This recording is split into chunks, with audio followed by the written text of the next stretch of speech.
שלום למי שמצטרף אלינו. אנחנו בעצרת למען שחרור החטופים בוונקובר, 247 ימים בצל שחרורם של 4 חטופים. יש עדיין 120 חטופים שנמצאים בשבי חמאס.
Thank you, Shani. Shani Cohen, everyone. Thank you. That was very nice. So I am acknowledging we are gathering on the unceded territory of the Coast Salish peoples, namely Musqueam, Squamish, and Tsleil-Waututh. Hi, everyone. I'm Stephen Lowy. Daphna is not here today. She is visiting with her 90-year-old mom in Israel. So I'm here for her. Yes. Give it up, 90 years old, and she just finished a book of poetry, so it's never too late, keep going. So I'm here today and next week.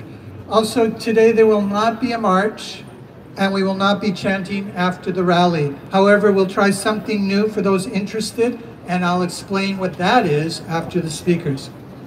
So let's get started. Today we are happy and so overjoyed that Noah, Almog, Andre, and Shlomi are now home with their loved ones. Yes, yes, we needed this so much. It's such a miracle. How wonderful, it's just amazing. So, but it came at a great cost, of course. We lost Commander Arnon Samora, a real hero, just 36 years old and a father of 2. There are still 120 hostages held by Hamas, of which we know a third have passed. A deal is on the table. On Friday night, families of the hostages, supported by tens of thousands, called for the government to pass the current hostage deal. Some of the family members shared their pain and their hopes. So here is Rotem Cooper, son of Amiram Cooper, who was murdered while in captivity. Here's what he said. Dad, I want to ask for your forgiveness for our collective failure. From the Prime Minister of Israel to the last of its citizens, to free you and your friends from captivity. The role of responsible and courageous leadership is to initiate and create opportunities that could have led to your release, as well as many others in advance. But sadly, this was not the case. This story, Dad, could and should have ended differently, and for that, the blood boils and the soul aches. To our leaders, the heartbreak of myself and my family must become part of your own soul searching. On October 7th, my father and his friends were kidnapped alive from Kibbutz Nir Oz and Nirim while being abandoned by the Israeli government. They were murdered in captivity after signs of life were received from them over a long period. They could and should have returned alive to their country and families. Their murder is a mark of disgrace and a sad reflection on the meaning of the erosion and delay of previous deals. Next, Noam Katz is the daughter of Lior Rudaf, taken from Nir Yitzhak, also murdered while in captivity. She says, a month and a day ago, I was informed that I am an orphan. And today I can say that I am happy. Happy for 4 souls who returned to their families from hell. This week, we were informed that 3 more grandfathers will no longer return to their grandchildren. There are more grandfathers held in Gaza, more women, more children, more fathers and young men. They are alive. And then they also heard from Yamit Ashkenazi, sister of Doron Steinbrecher, who was kidnapped from Kfar Aza. She said, 120 families are still waiting. On Passover, we read, in every generation, a person must see himself as if he left Egypt. And I add, every minute a person must see himself as if his sister Doron is being held by Hamas. It's now the holiday of Shavuot. It was our holiday, Doron's and mine. The kibbutz's Kfar Aza's celebrations of the first fruits and appreciation for all the goods that exists. Right now, the only thing before my eyes is the hell we've been going through. White turned to black, celebrations turned into funerals, memorials, longing for people who are no longer with us, and for a home that was and will no longer be. How is it possible that the release of our hostages is taking so long? Time's up. They're dying there. The guillotine blade above our heads is spinning like a Russian roulette until it lands on the next family. Save our loved ones already. Save us. Take responsibility. Say yes to the deal and return our loved ones to us. Now! Now, yes. Bring them home. Now! So, and lastly, they heard from Hilla and Omri Shviti, siblings of Idan Shviti, kidnapped from the Nova Music Festival. On Friday, Idan marked his 29th birthday in captivity. Hillel says, I want to say sorry to you. They tell me it's not my fault, but I feel that way. For 8 months, I feel you are more present than ever. It's bizarre because you are not here, and yet you are the most present. It's not like you to be on the billboards on television, and I keep thinking that you didn't choose this, and who knows if you would even want everyone to know. And then Omri said, this rescue reminds us of the belief that even in absolute uncertainty, there is the light of hope illuminating Israel. It reminds us that this is what our people yearn for. We must remember there are 120 hostages waiting to return home. We must not be confused. Military operations will not return at all 120. Only a deal will lead to their release. Maybe continuing to fight is a way of justice, but a real leader needs to make moral decisions. We are paying enormous military prices. Because the return of the hostage is a sacred value, the time has come to pay the price of a political deal.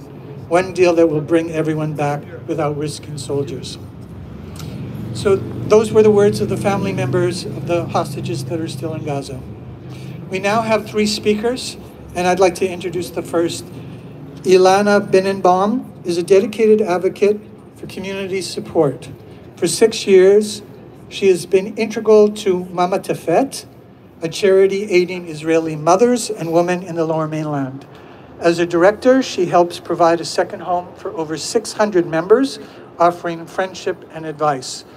Her experience as a two-time immigrant from the Soviet Union to Israel and then to Canada drives her commitment to assisting others with empathy, especially during these tough times. Ilana?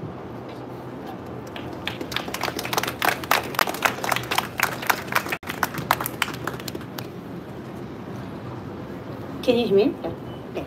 I grew up as a Jewish girl in anti-Semitic Soviet Union. My parents didn't share our Jewish heritage with me until I was 8 years old, just a few months before we moved to Israel. They knew what could happen if my friends found out I was Jewish, and they were right.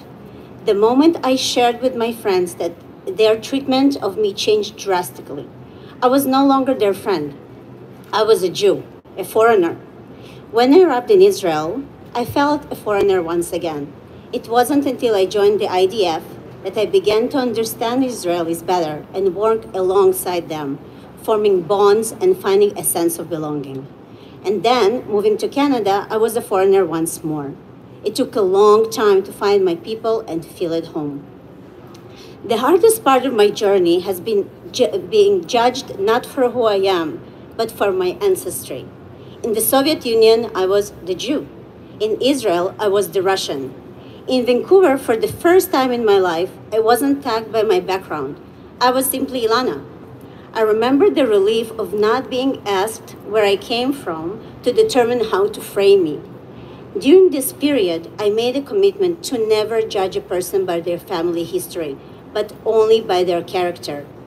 I felt that Vancouver was the perfect place for it.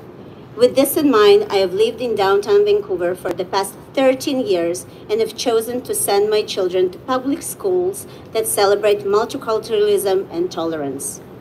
Both Israel and British Columbia share a commonality. They are home to many immigrants who must coexist and thrive together.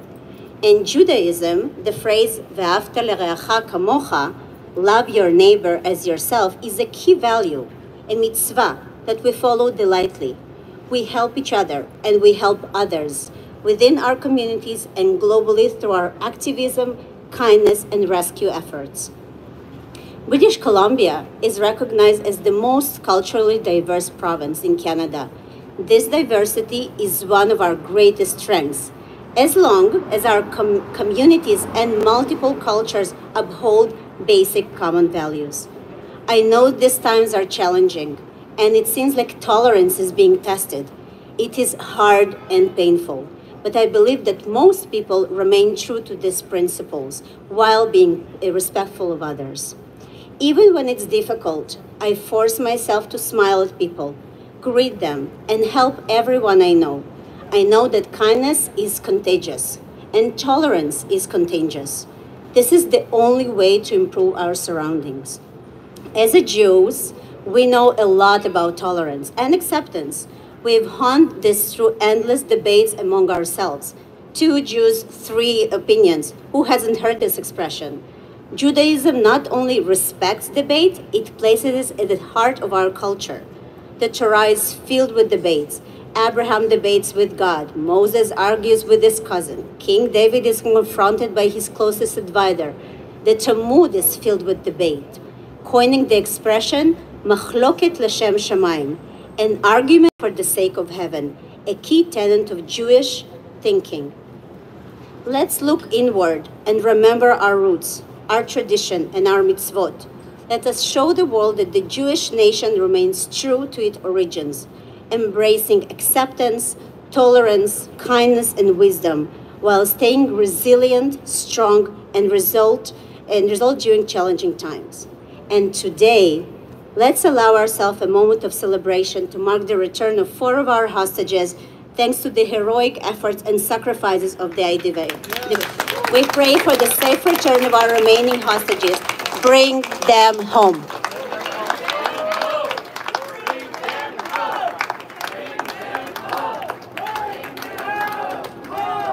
Bring them home. Bring them home. Thanks, Ilana. That was great.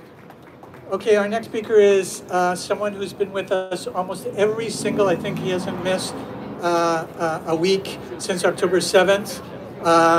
He's on crutches, but it has nothing to do with the war.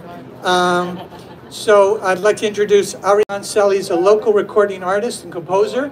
He plays the violin for 34 years and has recorded over 25 albums. He is a retired paramedic and firefighter who now dedicates his life to using his music to help others. Please welcome Ari.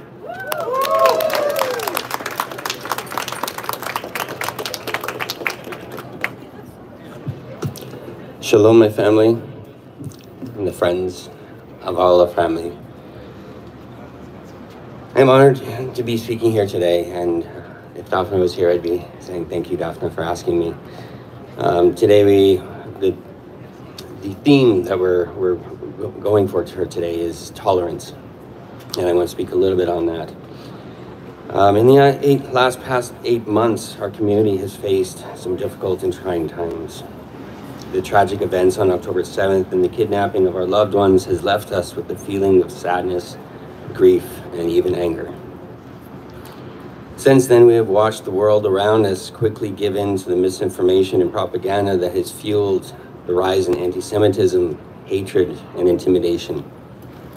Our response to all this has brought our community together more than ever. Every week we've been gathering here, calling for the release of our loved ones. It has highlighted the need for all of us to be united together.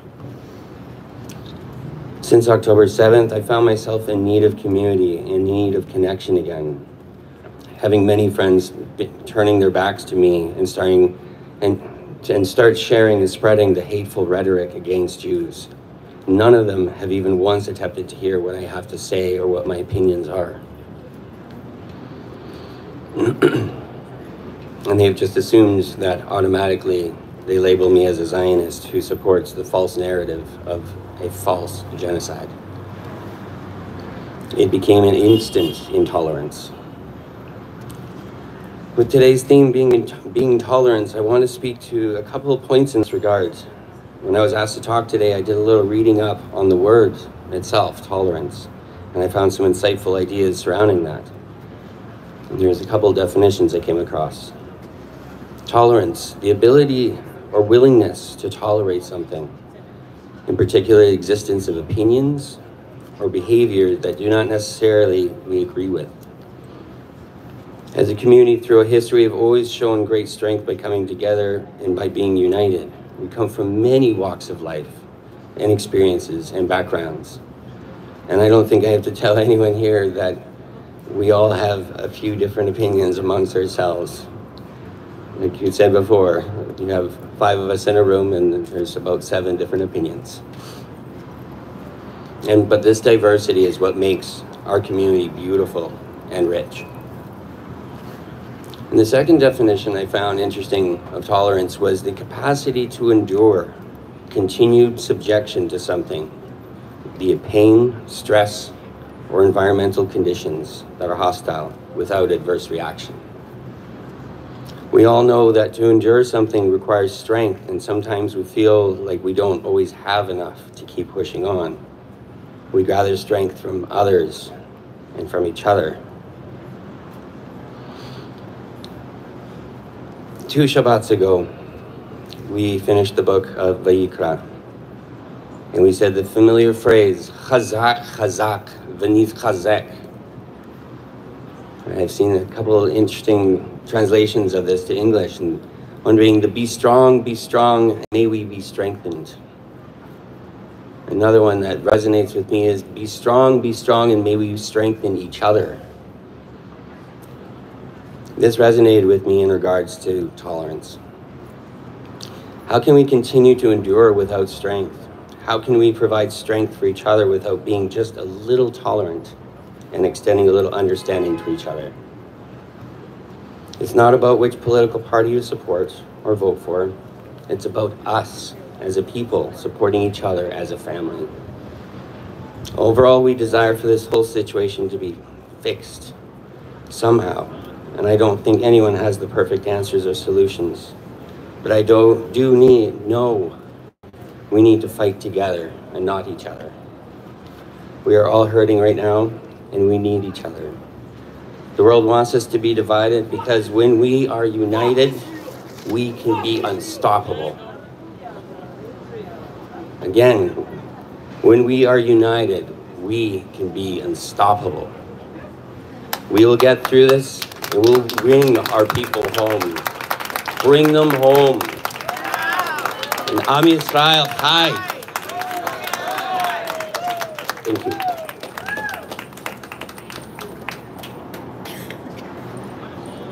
Thank you, Ari, for those words. Tolerance. Our next speaker is David Freeman. He's an associate professor at SFU who specializes in behavioral economics.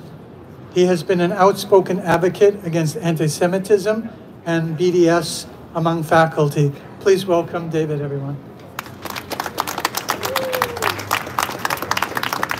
A big thank you to everyone for showing up here and for Ilana and Ari for their words to start us off here. In October 7th, I saw in Hamas the worst evil in humanity. And as soon after, I confronted something that I didn't expect to see here in Canada. So many prominent people ignored, justified, or even endorsed and celebrated Hamas's massacre. As a faculty member, I saw this among my own colleagues at Simon Fraser University. Since October 7th, my university has had a whole slate of events featuring entirely anti-Israel speakers. A group of faculty founded an anti-Israel group that they say is pro-Palestinian, but when they state what they want to do, they were founded to support a boycott of Israel and to support Students for Justice in Palestine, a hate group that endorsed the October 7th massacre and that on our campus is shutting down events and refuses to play by the rules.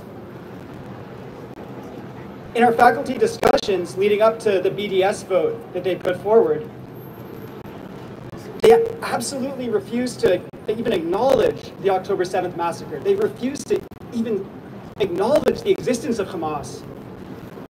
And they repeat the most sinister and vicious blood libel of our generation. They speak as though they inhabit an alternative universe, a universe where Israel is solely to blame for the world's problems. We know that this is wrong. We see that they are just promoting the latest anti-Semitic conspiracy theory, and we know where this leads. We see this where it leads, right here in Canada. Every time a Jewish student is harassed, a business vandalized, or a synagogue firebombed. And a large and powerful group of prominent individuals throughout our civil society is seeking to spread this hateful anti-Israel worldview. And while most Canadians reject it, as this worldview becomes increasingly normalized in Canada, so many Canadians are just becoming confused. And that's why we need to set the record straight, and we need to speak out with clarity. We need to stand up for what's right. Hate should have no place in Canada. Not against the Jewish people, not against anybody. We here today, we need to act to end the hate. We need to reclaim Canada as an inclusive society for all Canadians. And here is how we're going to do it. We're going to do this the right way. We have to answer hate with tolerance. We need to respond to propaganda by speaking truth and seeking truth. When they demonize, foster division, and exclude, we need to listen. We need to consider, and we need to include. When they break the rules and norms that have made Canada such a great place for so many of us for such a long time, we need to respond by epitomizing respect. And we need all of us, we need all of our voices. Each of you here, you have your own unique voice, you have your own unique role in what we need to do in the days ahead. Whether you're in a union and you have to fight a boycott movement, or you have to advocate against hate in your child's school, wherever you are, wherever you stand, we need your voice. You all bring different perspectives to our common cause, and your perspective makes us stronger. Find your voice. Speak out for what's right. Speak out for a better world, not just for Israel, but also for Palestinians and for all of us here in Canada. Woo!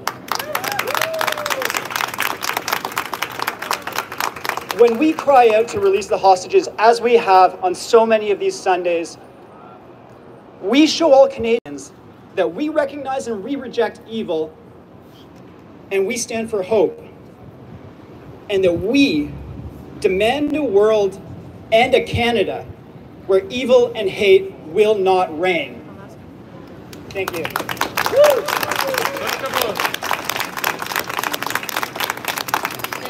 Thank you, David, for your words and for your passion. Excellent speech. Okay,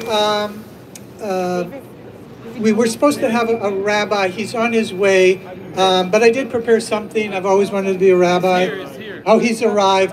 I'll let the floor to the rabbi. He's the real rabbi. Well, that I don't know. I think there are other rabbis who are definitely more real rabbis than I am, but it actually turns out I wasn't supposed to be here, but the wedding meeting that I had canceled. The wedding's not canceled, just the meeting. So, but I was out of town last week, and I understand that the rally was canceled because of rain. Is that true? Yes. So I have to say that I'm happy to be here on this, the first Sunday after our community was firebombed. And when I say that, I'm not the rabbi of Shaarei Tzedek. Rabbi Rosenblatt, an incredible, wonderful rabbi, is the rabbi of Shaarei Tzedek. But when you firebomb one synagogue in Vancouver, you have firebombed all of us. We were all attacked last week, Erev Shabbat. Make no mistake about it. This was not an accident. It was not targeted at one synagogue. It was targeted at all of us. And therefore, we all have to be hypersensitive to the anti-Semitism that is around us. And why is it that there is this growing anti-Semitism around us? It's because no one said in our government, in our federal government, in our provincial government, no one said the words of Dayenu. It is enough. It is enough of anti-Semitism that we have faced over the course of these last 8 months. It is enough double standards that we have faced over the course of the last 8 months. It is enough of the hatred in our schools and in our workplaces and in our public streets. A couple weeks ago, I was in a store just right around the corner, not wearing the baseball hat, but wearing my kippah. And as I was paying for my new shoes, someone walked past me and screamed, "Free Palestine." Now, I can assure you that this person didn't really care about what was happening in the Middle East. This was another way of saying, and I can't say the word because I'm a rabbi, the Jews. And we know what we are facing on the streets. We know what is happening, and we know that this is happening because no one has said, Dayenu, enough. We are going to say, Dayenu, enough.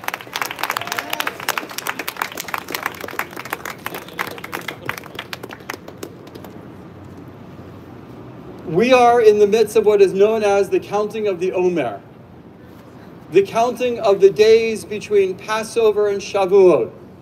We are on the 47th day of the Omer. We are just a couple days away from Shavuot. On Passover, we celebrate our freedom, and on Shavuot, we celebrate our reception of Torah. On these days, we recognize that freedom doesn't just give us the freedom to do what we want, but freedom gives us the right and the necessity to be righteous, to be moral, and to do what we must do to make this world a better place. over the course of these last 47 days, it is in the midst of a bigger counting that I have been counting, that all of us have been counting. 245 days today since our brothers and sisters were taken hostage. Yes. Dayenu, enough! Dayenu! Now is the time to return our brothers and sisters home. Today, we mourn the loss of an Israeli soldier, a hero who gave up his life in order to bring our brothers and sisters home. We are in a state of sorrow for that loss, while we are also in a state of joy for at least 4 more brothers and sisters coming home. And by the way, one of them, who asked to be released so that they asked that she should be released so that she would be able to hug her mother one last time before her mother, who is dying from brain cancer, died. Hamas, of course, being a group of terrorists, not freedom fighters, as people have suggested on the same stairs that we often meet just the day before, but as the terrorists that they are, of course, refused to let her go. Thank God we have the Israeli Defense Force to bring our brothers and sisters home, and that is exactly what they did on Friday. And they brought home this young lady so that she would be able to hug and to kiss her mother one last time before she dies. That is what it means to be moral. That is what it means to not be defenseless in this world. That is why we need the IDF. That is Dafka why we need Israel. Yes.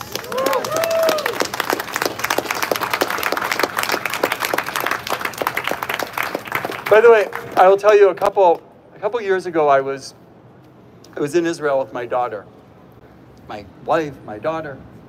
We were in the Negev, and my daughter is not so used to hearing sonic booms over her head living in Vancouver.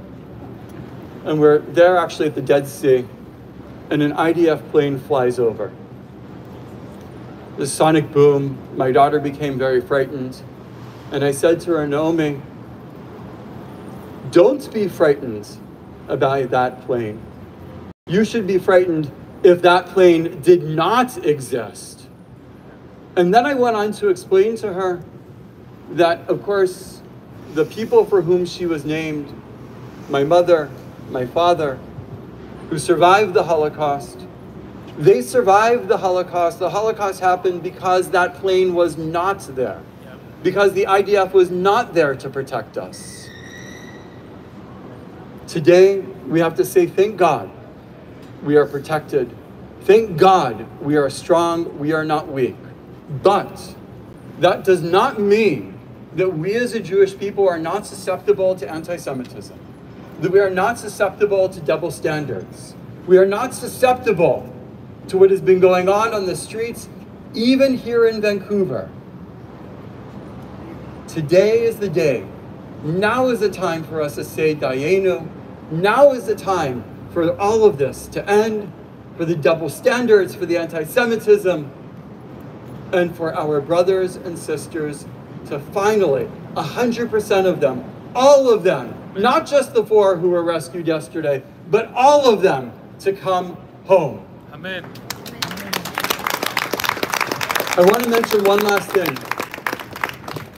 If you want to know from where the double standards come, if you want to know from where the double standards come, from where such people are learning their information, it just so happens that one of the homes from which the hostages were rescued also happened to be the house of an Al Jazeera journalist. So if we want to know what information the world is deriving and from where they are deriving it, know that that is their source. I pray that indeed the rest of the world understands that they need to search a little deeper, to understand that false information, that lies, and people who claim to be journalists but are actually terrorists are not bringing peace, but exactly the opposite. And I want to finish with just one last word. I pray for a day of shalom. I pray for a day of peace. I pray that it comes soon.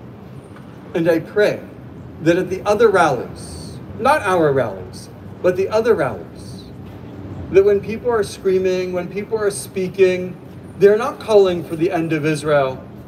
They're not calling from river to sea for Jews to be murdered and destroyed, but they are calling for what we call, which is shalom, which is peace, and for an end of all of this violence. And at that moment, I believe, then we will achieve what we truly want to achieve. Yes.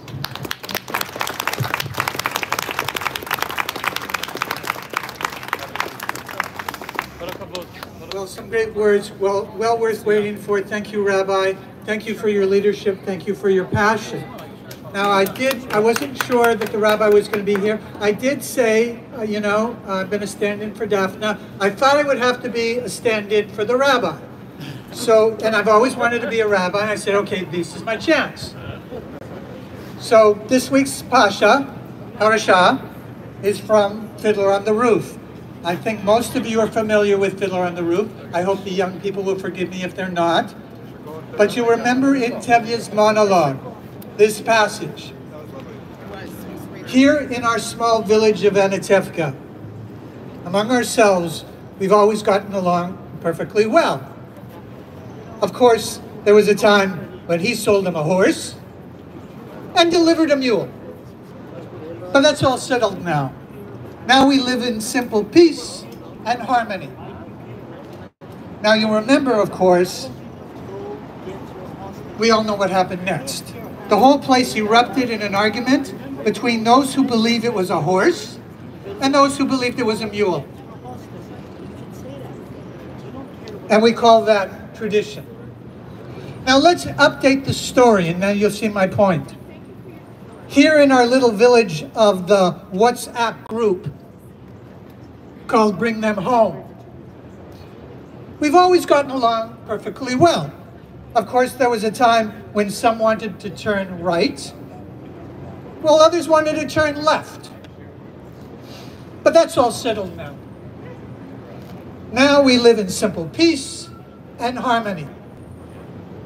No, we don't. We have argued, and we are still arguing. So here's the thing. It's hard to argue, if not impossible, to argue on an app. Right? So we need to meet face to face. So with Daphne's kind permission, we're going to start a small dialogue right here after the rallies for those of you who are interested. You may be familiar with the Speaker's Corner in London at Hyde Park. Well, people come face to face and they can air their views. We are suggesting that after today's rally, for those who are interested, not everyone, those who are interested, we can come together to talk and to argue. We're calling this the Kvetcher's Corner. You're free to kvetch and discuss it. As a community, everyone, there is lots of us to talk about. As we just heard, it's Vancouver. The story is moving from Israel throughout the world. It's happening here, people, with anti-Semitism on our campuses, on our streets. We saw it here today. We can't let it get entrenched. So we need to talk, and we need to talk face to face. We do not need more than one Jewish community in Vancouver. We do not need multiple rallies. We need one rally. It needs to be strong. Our voices need to be heard. So I'll be starting it off. After the rally today, I'll be here. If no one shows up, don't worry. I'll go home. I'll kvetch to my wife. They didn't want to talk. What am I supposed to do already? Okay, so that's it. I think we also have one more announcement by our friend Pat Johnson. So Pat is going to come and talk about an event in a couple weeks' time. He's coming through the crowd now. Oh, and then we'll hear from Shani a couple songs, and then O Canada and Hatifa.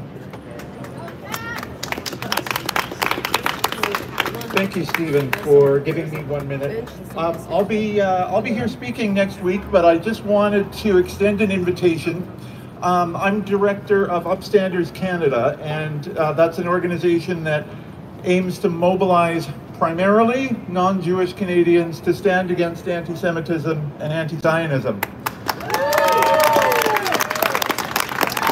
2 weeks today at 4 o'clock, we're going to be doing a national live launch of a new toolkit aimed at non-Jewish Canadians to recognize, identify, and contest anti-Semitism. So I hope everybody will join the event, share it with your friends. You can find the information at upstanderscanada.com, or you can hit me up. I'll be with my border collie, Cody, the Zionist border collie that you see here most weeks, the smartest breed of dog. Or you can get my card from me. But I hope that you can join 2 weeks today, 4 o'clock. So after the rally, head on home, and we'll be going live at 4 o'clock. Thanks so much, and I'll see you again here next week.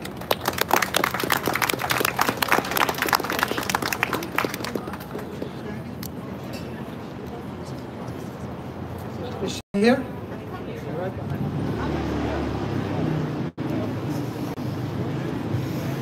Okay. Thank you to all of our wonderful speakers today. Wanted to end with that message of hope and tolerance, just as I think it's amazing that we had speakers from all different parts of our Jewish community. Beth Israel, I'm the cantor at Temple Shalom, if you don't know who I am. Kol ha'olam kulo geshel zalma. The whole world is a narrow bridge. Kol ha'olam kulo geshel zalma.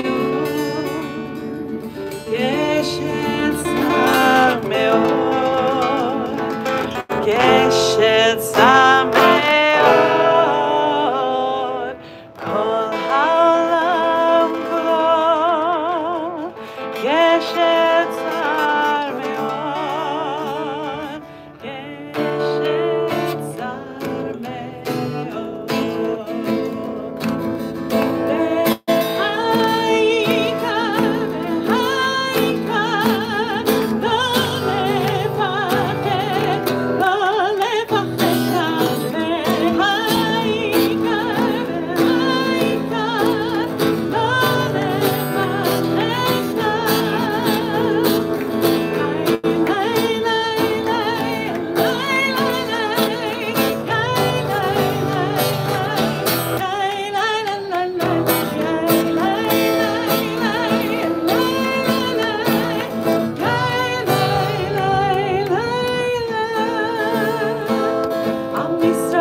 National anthem, starting with O Canada and then Hatikva.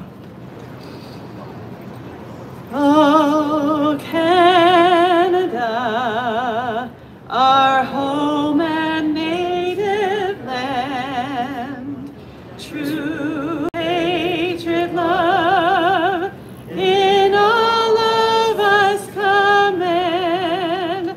With glowing hearts we see thee rise, the true north, strong and free.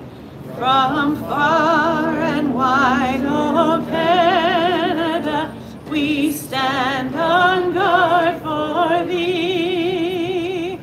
God keep our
התקווה בת שנות 2000, להיות עם חופשי בארצנו, ארץ ציון ירושלים.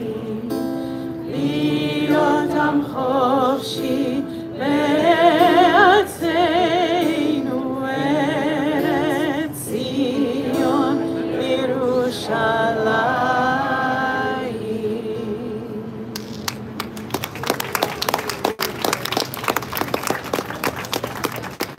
Thank you very much, Sonny. Okay, there's no marching today, and we're not going to do any chants. There will be any discussion. I'll stand over there. Anyone who wants to start to engage this community, let's do it. Thank you all for attending. Let's see you next week. Amish Kochai! How are you doing? A long trip. No, I was here, but not on the weekend. Oh, okay, you were busy. Oh, okay. You took courses. Nice.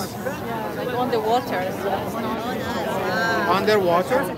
Yeah, so diving? I have actually quite a few.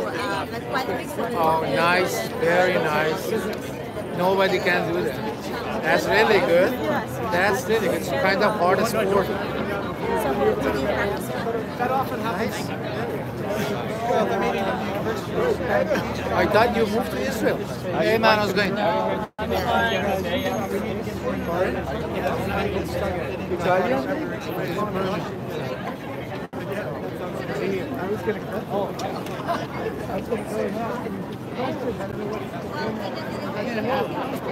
You heard the latest news? John's quit the test. תודה רבה למי שצפה, אנחנו נסיים כאן את השידור החי, תודה.